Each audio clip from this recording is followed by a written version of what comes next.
Jeff, you have to go and get ready for school. But Mom, it's only 6:30. I know, I meant go and take a shower and brush your teeth. Mom? Yes, Pookie Bear. First of all, stop calling me Pookie Bear. I'm only 16 years old, especially in front of my friends.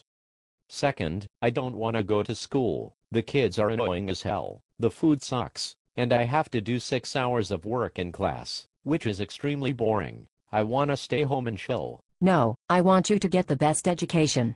You have to go to school, otherwise you won't learn anything. How will you learn anything sitting at home and watching TV all the time? I can watch swimming and learn the basics of swimming. Please, Mom, don't let me go to that retarded school. No, you're going. Please. No. Please. No. Please. No. Please. God damn it, I said you're going and that's final. Arg, I just wanna. If you finish that sentence, I swear, I will beat the living hell out of you. I hate you. Go upstairs. Mom?